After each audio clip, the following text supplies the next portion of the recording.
Paytaxtda hər gün xeyli sayda avtomobil gətirilir. Bu da şəhərdə həm sıxlıq, həm də parklanma yeri tapmaqda problemlər yaradır. Bu məqamda çoxmərtəbəli binaların yeraltı qarajları yada düşür. Bəzən internetdə bu qarajların satışı və icarəsi ilə bağlı elanlara rast gəlirik. Qeyd edək ki, məlumatlarda qiymətlər həddindən artıq yüksəkdir. Bəs görəsən bu qarajların satışı və kirayəsi qanunidirmi? Ölkəmizdə çox mənzilli binalar daha çox iki formada tikilir. MMZ tərəfindən, yəni özəl tikinti şirkət tərəfindən və yaxud MTK tərəfindən, mənzil tikinti kooperativi. MTK tərəfindən inşa olunan çox mənzilli yaşayış binalarında ümumi istifadədə olunan sahələr bina sakinlərinin ümumi istifadəsində olmalıdır. Lakin MMZ tərəfindən inşa olunan çox mənzilli binalarda mülkiyyət sahibi MMZ daha sonra hər bir mənzil sahibi ilə bağlı alqı-satqı edir. Bundan əlavə binalarda avtodayanacaq sahələri MMZ məxsus olur ki, onu fərdi şəkildə sakinlərə sata bilər və yaxud ümumi şəkildə başqa bir şəxsə sataraq həmin yeri icarəyə də verə bilər. Həmçinin binanın quruluşu da bu məsələyə təsir edir. Çox mənzilli binalarda əgər o binanın avtopark hissəsi bir mərtəbədən ibarətdirsə, binaların 0 mərtəbəsi, yəni mənfi birinci mərtəbəsi ümumi kommunikasiya xəttlərinin keçdiyi ərazi olduğuna görə həmin ərazi satıla bilməz. Lakin onun avtopark hissələri bir neçə mərtəbədən ibarətdirsə, həmin mərtəbə olan hissələr satıla bilir. Bəzi MTK-lar əlavə gəlir əldə etmək üçün belə addımlar atırlar. Çoxmənzilli binalar MTK tərəfindən inşa olunarkən, onun ümumi istifadədə olunan avtodayanacaq yerləri mütləq şəkildə ilk olaraq mənzil sahiblərinin təklifi olmalı. Lakin bəzi tikinti şirkətləri həmin hissələri digər şəxslərə, öz yaxın adamlarının adlarını rəsmiləşdirərək daha sonra həmin hissələri bina sakinlərinə baha qiymətə satırlar və yaxud həmin hissələri nəinki bina sakinlərinə, digər vətəndaşlara da aylıq icarəyə verirlər.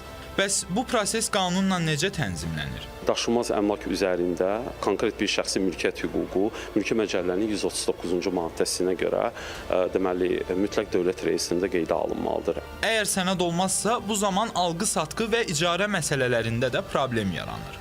Başqa bir mənbəyə istinad eləyim, Torpaq Məcəlləsi. Deməli, həmin o məcəllədə 66-cı maddə var, orada qeyd edilir ki, 11 aydan artıq müddətə əgər qarajlar bir şəxsdən digərinə, qarajdan söhbət təkcə getmir, ümumiyyətlə torpaq sahələri, bu da torpaq üzərində qurulan bir obyektdir, düzdür, qaraj kimi. Yəni 11 aydan artıq müddətə istifadə verilirsə, mütləq bu müqavilə notariat qaydada təsdiqlənməli, dövlət reyestrində qeydə alınmalıdır. Əgər çox mənzilli binada, yəni tikinti şirkəti qaraj adı altında kimə isə kirayə verir, hər ay kirayə pulu alırsa, bunun qanuniliyi həmin o müqavilənin notarial qaydada təsdiq olunması ilə təsdiqlənməlidir. Əgər notarial qaydada təsdiqlənməyibsə, deməli qeyri-qanunidir. Bu cür yerlərin daşınmaz əmlakın kadastrı və reyestrində qeydiyyata alınması üçün də müəyyən şərtlər var.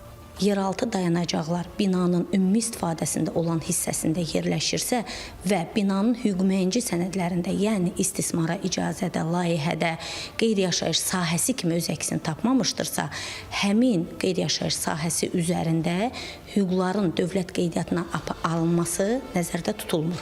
Lakin bəzi hallarda binanın hüquq-mühənci sənədlərində, yəni istismara icazədə, layihədə, yeraltı dayanacaqlar qeyri-yaşayış sahəsi kimi öz əksini tapır. Daşınmaz əmlakın dövlət reyestri haqqında qanunun 8-ci maddəsində MTK üzvlərinin ümumi yığıncağın qərarı ilə qeyri-yaşayış sahəsi vətəndaşa verilmişdirsə və tam pay haqqının ödənilməsini təsdiq edən sənəd təqdim edilirsə vətəndaşa, həmin sənədlər əsasında hüquqların dövlət qeydiyyatının aparılması təmin edilir.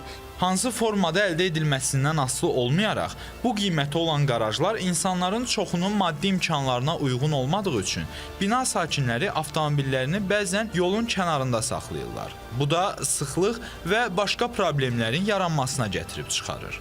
Bütün hallarda itirən sakinlər, qazanan isə qaraj sahibləri olur.